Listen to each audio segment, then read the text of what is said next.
হ্যাঁ, যে কথা বলার জন্য আসা, আমরা হয়তো এই প্রচণ্ড ঠান্ডায় আমরাও নিজেরাও ঠান্ডা হয়ে যাচ্ছি। তো অনেকেই বলছিল দাদা হারিয়ে যাচ্ছে দিন দিন। তো কয়েকটা কথা এবং বর্তমানে আমাদের কি করণীয় সে বিষয়গুলো একটুখানি বলার জন্য লাইভে এসছি, টাইম পেলাম বলে। 3:50 বাজে। তো এর পরপরই আবার পড়ানো আছে, বেরিয়ে যাব। 4:30 থেকে পড়ানো আছে। তো প্রথমে বলবো, আমরা আজকাল আর নতুন করে কিছু বলার নেই। প্রত্যেকেই কিন্তু আমরা দেখতে পাচ্ছি, সোশ্যাল মিডিয়া থেকে শুরু করে টিভি থেকে, সোশ্যাল মিডিয়ার অংশ যদিও, তো সব মিলিয়ে কিন্তু আমরা দেখতে পাচ্ছি আজকে বর্তমান পরিস্থিতিটা কোন কোন দিকে কি যাচ্ছে। আমাদের যে রিক্রুটমেন্টের সবচেয়ে বড় সমস্যা এটা দেখানো হচ্ছে। আমরা সেদিন বিকাশ ভবন চলো কর্মসূচির পর আমরা পরের দিনই সভাপতির সাথে দেখা করেছিলাম। ওনার যেটুকু কথা ছিল যে শূন্য পদ আনলে আমি আধা ঘন্টার মধ্যেই নোটিশ দিয়ে দেবো। তো আমরা দেখতে পাচ্ছি অনেক জায়গায় শূন্যপদ কালেকশনের কাজ চলছে। এমনকি সভাপতি মহাশয় বলেছিলেন যে 2022 প্রাথমিক টেট উত্তীর্ণদের নিয়োগের জন্য শূন্যপদ চাওয়া হয়েছে। বিকাশ ভবনে কয়েকটা জায়গায় শুনলাম হ্যাঁ এরকম একটা শূন্যপদ চাওয়া হয়েছে, তবে রিসেন্ট কিন্তু কোনো শূন্যপদ চাওয়া হয়নি। রিসেন্ট কিন্তু কোনো শূন্যপদ চাওয়া হয়নি। এখন এই জায়গায় দাঁড়িয়ে আমাদের 22-এর জন্য কি আলাদা ফাইল হয়েছে, আলাদা কাজ চলছে, না এইগুলো জাস্ট মন গড়া? এই বিষয়গুলো নিয়ে আমরা চিন্তিত আছি। তো বর্তমানে যে সমস্যাটা বেশি তুলে ধরা হচ্ছে সেটা হচ্ছে ওবিসি। এই মাসের শেষে মামলা 2 দিন হিয়ারিং হবে। তো আমরা এই রিসেন্ট একটা নোটিশে মানে একটা নিউজ পেপারে দেখছিলাম যে কিছু কিছু শূন্যপদ চাওয়া হচ্ছে বিভিন্ন দপ্তরে, কিন্তু সেখানে প্রাথমিকের নামটা কিন্তু ছিল না। যাই হোক, আমাদের মুখ্যমন্ত্রীকে একটু বোঝানোর দরকার আছে যে 2022-এর নিয়োগ, মানে এই রিসেন্ট নিয়োগ এখনো যেটা কমপ্লিট হয়নি, এটা দেখিয়ে কিন্তু আমাদেরকে বঞ্চিত করে রাখলে চলবে না। কারণ সরকারি খাতায় কিন্তু 2022-এর নিয়োগ, 2022 সালে প্রাথমিক নিয়োগ দেওয়া হয়েছে। তো এই 2022-এর নিয়োগ এরা কারা, এদের টেট নোটিফিকেশন কবে এসেছিল, এই বিষয়টা কিন্তু বিস্তারিত কেউ বলে না। তো প্রাথমিক কিন্তু এইভাবে বঞ্চনার শিকার হচ্ছে। আর সেটা মুখ্যমন্ত্রী, মাননীয় মুখ্যমন্ত্রীকে সেটা পরিষ্কারভাবে বলার জন্য কিন্তু কে বলবে, এই জায়গাটার কিন্তু একটা শূন্যস্থান থেকে যাচ্ছে। যে ডিটেলস কে বলবে বিষয়টা, যে নতুন নিয়োগে 50,000 ভ্যাকান্সি চাই, এই বিষয়টা কে বলবে? কারণ 2022-এর নিয়োগ এখনো পর্যন্ত শেষ হয়নি, 11,000-এর নিয়োগ। কিন্তু আমরা অলরেডি টেট কোয়ালিফাই করে আছি। বিকাশ ভবনে সেদিন গেছিলাম, এক অফিসার বলছিলেন, একজন বড় অফিসার বলছিলেন যে 2022 টেট উত্তীর্ণদের এই সমস্যাটা হতো না যদি 2022-এর যে নিয়োগ হয়েছিল তার মধ্যে ঢোকাতো। 3 মাসের না 2 মাসের হেরফের ছিল। তো সেই জায়গায় দাঁড়িয়ে আমরা বঞ্চনার শিকার। আজকে আপনাদের বলবো প্রত্যেককে, যারা এই 2 তারিখে আন্দোলনে আসেননি, বুঝতে পারবেন, আজ না হোক কাল বুঝতে পারবেন ব্যাপারগুলো।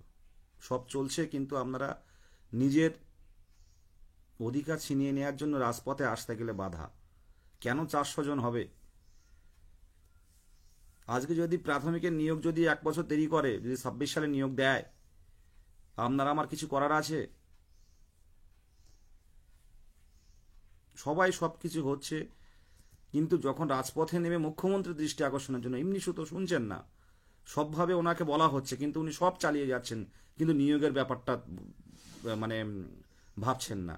আপনারা দেখেছেন ভালো করে যে এই এই যে মানে আজকে একটা নিউজ দেখছিলাম TV9-এ, যে শিক্ষার্থীরা শিক্ষা বাদ দিয়ে তারা কোনো কারখানায় কিংবা কোনো খনন কার্যে কিংবা কোথাও কোনো মানে রাজমিস্ত্রি কিংবা অন্য রাজ্যে চলে যাচ্ছে, তামিলনাড়ু কেরালা এদিকে বেরিয়ে যাচ্ছে কাজ করতে।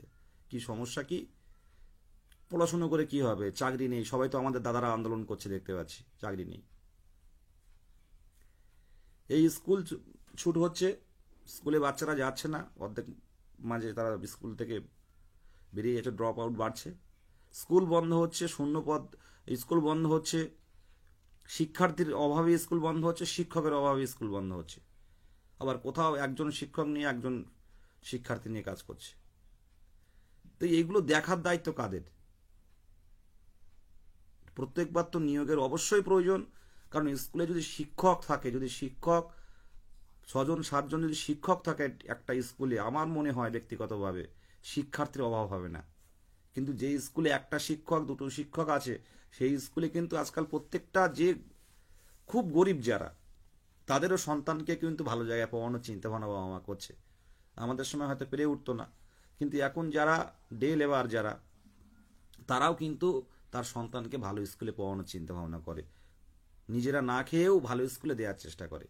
সেখানে সরকারি স্কুলগুলোর শিক্ষকের অভাবে শুধুমাত্র, আর পরিকাঠামোগত অভাবে কিন্তু একদম স্তর কিন্তু নিচে নেমে গেছে, যেখানে ভর্তি হচ্ছে না, স্কুল বন্ধ হচ্ছে। এই ডিপ্রাইভ কিন্তু আপনারা আমার ভাইয়েরা হবে, আপনারা আমার সন্তানরা হবে। যারা এগুলো চালাচ্ছে তাদের সন্তানরা কিন্তু বেসরকারি স্কুলে পড়ে কিংবা দেশের বাইরে কোনো স্কুলে পড়ে। এই জায়গায় দাঁড়িয়ে আমরা যদি ফিরে না তাকাই না, একটা একটা প্রজন্ম গ্যাপ হবে, এটা মাথায় রাখবেন। হয়তো কেউ সামনে কেউ বলতে পারছেন না যে রাজা তোর কাপড় কোথায়, সেই শিশুটার দরকার যে জিজ্ঞাসা করেছিল রাজা তোর কাপড় কোথায়, এই কথাটা বলার অভাব এই সমাজে এখন।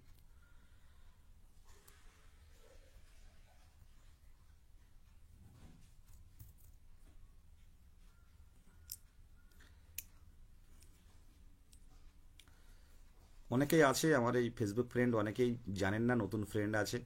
তো আন্দোলনটা হচ্ছে আমাদের আন্দোলন।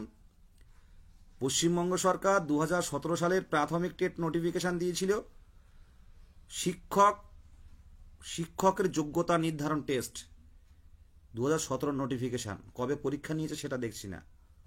তারপর 2022 মানে দীর্ঘ 5 বছর পর রাজ্যে প্রাথমিক টেট নেয় রাজ্য সরকার, ঘটা করে। সেই প্রাথমিক টেট উত্তীর্ণদের দ্রুত রেজাল্ট পাবলিশ করে, কেউ বসে থাকবে না, সবাই চাকরি পাবে, বছরে 2বার নিয়োগ হবে, পাকা 2 বছর পেরিয়ে গেছে।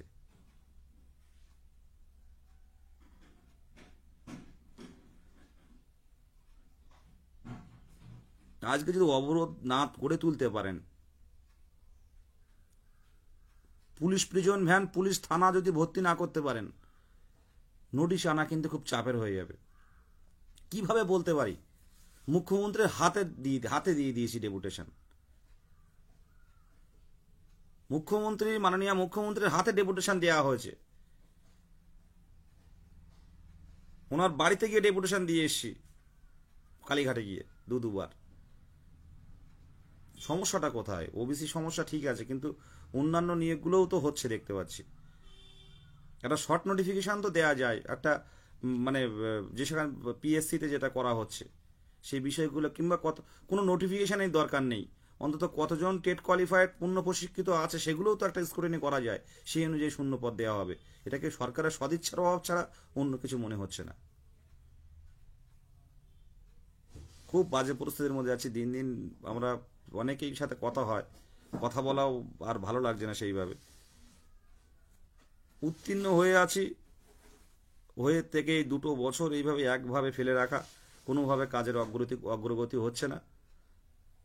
একটা নির্বাচিত সরকারের তো উচিত যারা উত্তীর্ণ হয়ে আছে, নতুন পরীক্ষা নেবে ব্যাপারটা আলাদা, যারা উত্তীর্ণ হয়ে আছে তাদের অন্তত একটা সুযোগ দেয়া, সেই সুযোগটুকুর জন্য সব জায়গায় যেতে হচ্ছে। তাই প্রত্যেক উত্তীর্ণদের বলবো যে জাগুন, যারা এখনো পর্যন্ত রিলস বানাচ্ছেন, ফেসবুকে শেয়ার করছেন, ঠিক আছে, কিন্তু রাজপথেও আসুন। আমি দেখি আর অবাক হয়ে যাই, যারা দেখুন যারা চাকরি করছে 2017 প্যানেলে দেখুন ভালো করে, 2017 টেট উত্তীর্ণটা অনেকে আছে বন্ধুরা, তাদেরও কষ্ট করতে হয়েছে, তারাও লড়াই করেছে, কিন্তু আজকে তারা কিন্তু একটা জায়গায় গেছে। কিন্তু বর্তমান যে দিন যত যাচ্ছে তত কিন্তু আমাদের জটিলতা বাড়ছে। এনওএস কিন্তু ছিল না, এনওএস কিন্তু আবার এসছে। আর বিএডের ব্যাপারটা তো আপনারা জানেন, একটা বহু সংখ্যক টেট উত্তীর্ণ বিএড আছে, তাদেরও ভবিষ্যৎকে কেউ জানে না, কখন কি হবে কেউ জানে না, এটা মাথায় রাখবেন। 17 জায়গাটা কিন্তু 17তে 2017 টেট উত্তীর্ণদের ওদের কপালটা কিন্তু সায় দিয়েছে, ওদের কপালটা এনওএস বেরিয়ে গেল, ইন সার্ভিস বেরিয়ে গেল, বিএড ছিল না, তো সেই জায়গায় কিন্তু ম্যাক্সিমাম সবাই চাকরি পেয়ে গেছে। কিন্তু আমাদের ব্যাপারটাও কিন্তু আলাদা, এখানে 12-14 হাজার 16 হাজার 20 হাজার ভ্যাকান্সি দিলে কিন্তু ম্যাক্সিমাম ক্যান্ডিডেট বসে থাকবে, কিচ্ছু হবে না, বুঝতে পারছি পরিষ্কারভাবে। আর বর্তমান পরিস্থিতি তো আমিও ভালো করে বুঝি, ঘুরছি ফিরছি দেখছি, সেই জায়গায় দাঁড়িয়ে দিন দিন মানসিক চাপটা কিন্তু বেড়ে যাচ্ছে। আমরা 23 জেলা যারা আছেন শুধু এটুকু বলবো, প্রত্যেকটা জেলার ডিপিএসসি গুলো যান, ডিপিএসসি অভিযানগুলো করুন, প্রত্যেকটা জেলা ডিপিএসসিতে যান, যে শূন্য পদ চাই আমাদের। যেহেতু 2017 নোটিফিকেশান, টেট নোটিফিকেশান ছিল, তারপর রাজ্যে কিন্তু 5 বছরে টেট হয়নি, 2022-এর টেট হলো। কবে রিক্রুটমেন্ট দিল দেখার দরকার নেই আমাদের। প্রত্যেকটা জেলা ডিপিএসসি গুলো যান, দলবদ্ধভাবে সবাই যান, যদি মনে করেন যে না আমার স্বপ্নটা পূরণ করার দরকার আছে। এভাবে আপনারা যদি বসে থাকেন, বসে থাকতে হবে, আর ঠান্ডায় আরো জমে যাবেন। সারাদিন টিউশনি, কেউ বেসরকারি কাজে ঢুকছে, এই চলবে। আর দিনের শেষে ফেসবুকে দেখা কি আন্দোলন কোথায় হচ্ছে, কারা নামছে। 400 জন সেদিন কেন হবে 2 তারিখে? 26 তারিখে অতজন এলো, 400 জন এলো। আমরা সিস্টেমের বিরোধিতা করছি, সরকারের নয়। প্রাথমিকে কিন্তু নিয়োগ, আবারও বলছি, প্রাথমিকে যদি সরকার তথা আমাদের মুখ্যমন্ত্রী, মাননীয় মুখ্যমন্ত্রীর সদিচ্ছা ছাড়া কিন্তু সম্ভব না। আবারও বলছি, এখানে আমরা সবাই দেখি বা জানি, মুখ্যমন্ত্রী যদি হৃদয় সহানুভূতি দেখান, তাহলে সেক্ষেত্রে শূন্যপদটাও বাড়বে এবং দ্রুত নিয়োগটুকু হবে, সেই জায়গাটা তৈরি করুন। ডিপিএসসি গুলো যান, প্রচারে আনুন, 2022 প্রাথমিক টেট উত্তীর্ণদের এই দুর্দশার কথাগুলো তুলে ধরুন খবরের কাগজে, চ্যানেলের মাধ্যমে। সেইভাবে যদি কিছু করতে পারি, আমরা তার অন্য কিছু করতে পারি না। হবু শিক্ষক, আগামী দিনের ভবিষ্যৎ আমরাই তৈরি করি। এবার আমরা এমন কিছু রাজনৈতিক কোনো সংগঠন নয় যে যখন খুশি যাক কিছু করে দেব। আমরা একভাবে 2 বছর একভাবে এক নাগাড়ে বলে যাচ্ছি। এখন বর্তমান পরিস্থিতি কিন্তু কোন দিকে যাবে কেউ জানে না। নিয়োগের বিষয়টা যদি কেউ বলে 2022-এ তো এই নিয়োগ হলো, আপনি আমি কি বলবো, বোঝাতে পারবো? সেই জায়গাটা তুলে ধরুন যে 2017 টেট নোটিফিকেশান 2017 পর্যন্ত, মানে পাতি বাংলায় যেটা বলে, 2017 সাল পর্যন্ত যাদের ডিএলএড কমপ্লিট ছিল তারা পরীক্ষা দিয়েছে। 2017 টেট নোটিফিকেশন তারাই পরীক্ষা দিতে পেরেছিল, এই 2022-এর আগে যে টেটটা হয়েছিল।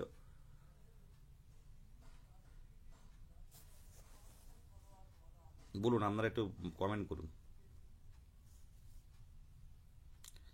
আমাদের এক শ্রেণী আছে শুধু দেখা, মানে তারা কোনোদিন রাজপথে আসবেন না।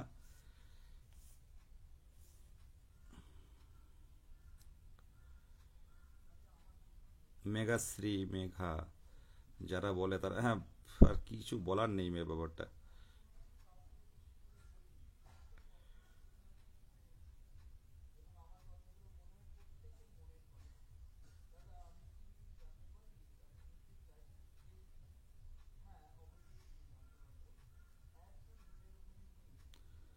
যাই হোক, আমি শুধু এটুকু বলবো যে প্রত্যেকটা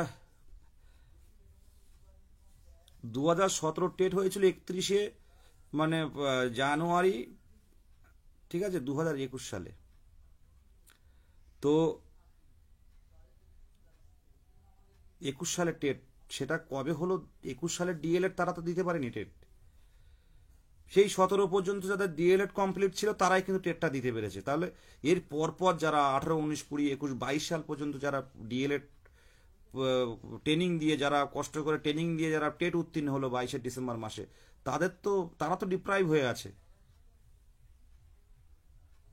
এই জায়গাটাই আমি বলছি, এই জায়গাটা মুর্শিদাবাদ জেলা, মুর্শিদাবাদ, মালদা, বীরভূম, বর্ধমান, 2 বর্ধমান, এবং উত্তরবঙ্গে কোচবিহার, 2 দিনাজপুর, এবং জলপাইগুড়ি, আলিপুরদুয়ার জেলাগুলোকে বলছি, এইগুলো ডিপিএসসি অভিযানটুকু করুন। ওবিসি মামলা যতদিন না মিটছে, কলকাতামুখী তো আন্দোলন হচ্ছে, ডিপিএসসি অভিযানগুলো করুন, সেখানে কিন্তু শূন্যপদটা দেবে। ডিপিএসসি অভিযানটা করুন। এই ডিপিএসসি অভিযান এবং উত্তর 24 পরগনা এবং মালদার অবস্থাটা খুবই বাজে পরিস্থিতি। তার কারণ হচ্ছে 2009-এর যে কনসার্ন দিয়েছিল, মানে 2009-এর বিষয়টা নিয়ে হাওড়া ডিপিএসসি থেকে, সেই কনসার্ন মোতাবেক কিন্তু 2009-এর আবার চাকরি হবে। আর এই শূন্যপদ কিন্তু এই ফিউচার ভ্যাকান্সি থেকে কাটছে, এটা মাথায় রাখবেন। উত্তর 24 পরগনায় ভ্যাকান্সি নেই। উত্তর 24 পরগনার মালদার অবস্থাটা খুব খারাপ। উত্তর 24 পরগনা নেই ভ্যাকান্সি। এখন 2009-এর রিক্রুটমেন্ট হবে, সেই লিস্ট জমা পড়ছে, এটা মাথায় রাখবেন। উত্তর 24 পরগনা যারা দেখছেন লাইভটা, আপনারা জানেন না ভিতরের খবরগুলো। 2009-এ যারা পরীক্ষায় বসেছিল তাদের চাকরিগুলো এবার সব পরপর সব হবে, আর এই শূন্যপদগুলো, আমাদের শূন্যপদগুলো চলে যাচ্ছে। আমরা ইতিমধ্যে ডিপিএসসি অভিযান করব।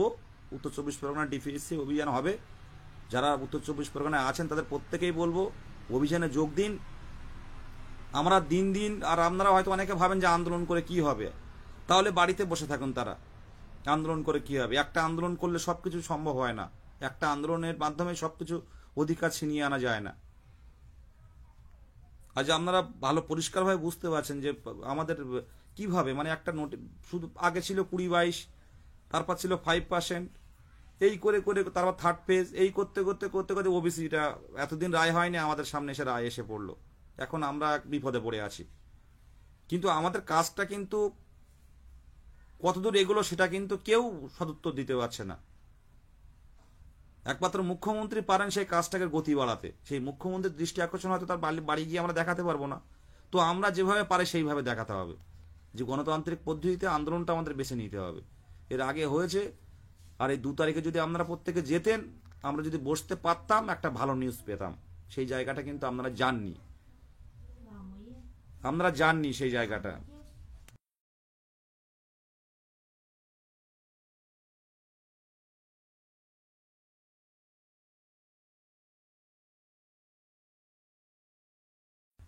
যাই হোক, প্রত্যেকের উদ্দেশ্যে বলবো যে ভালো থাকবেন। আমি ডিটেলস বললাম না, এই এক্ষুনি পড়ানো আছে, তো ভালো থাকবেন। আর প্রত্যেক জেলা টেট উত্তীর্ণদের বলবো যে আপনারা জেলা ডিপিএসসি গুলো করুন, জেলার যে ডিপিএসসি অভিযানটুকু করুন। প্রত্যেকটা অ্যাডমিন কিন্তু সেই অনুযায়ী মানে একটা ডেট ফিক্সড করছে। ডিপিএসসিতে যান, শূন্য পদটা যাতে কোনোভাবে লুকিয়ে না রাখে, সেই জায়গাটা তৈরি করা হোক। প্রত্যেকে ভালো থাকবেন। আর সবচেয়ে বড় কথা, যে এই স্কুলগুলো বন্ধ হচ্ছে, এই সরকারি স্কুলে যাচ্ছে না, এর জন্য দায়ী কি আপনারা ভালো করে বুঝতে পারছেন।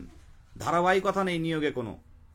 8 বছর পর আপারের নিয়োগ হচ্ছে, আর প্রাথমিকের নিয়োগ এখন 5 বছরে একটা নিয়োগ শেষ করতে পারেনি।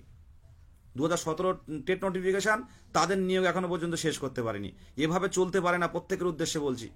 এভাবে দিন দিন আমাদের আমরা যারা এইভাবে অপেক্ষায় আছি, তারপর আমরা ডিপ্রেশনে চলে যাচ্ছি দিন দিন। এরকম আমার মতো এরকম বহু ক্যান্ডিডেট রয়েছে। এভাবে আর চলতে পারে না। আমরা কিন্তু খুব দ্রুত উত্তর 24 পরগনা ডিপিএসসি অভিযান করছি। প্রত্যেক জেলায় ডিপিএসসি অভিযান চালিয়ে দিন। আমরা এই সিস্টেমের বিরোধিতা করছি, ইরেগুলার নিয়োগ, যার ফলে কিন্তু আমাদের ঘরের সন্তানরা কিন্তু ডিপ্রাইভ হচ্ছে। প্রত্যেককেই আবারও সংগ্রামী অভিনন্দন জানাই। বিস্তারিত পরে আবার জানানো হবে। ধন্যবাদ সকলকে।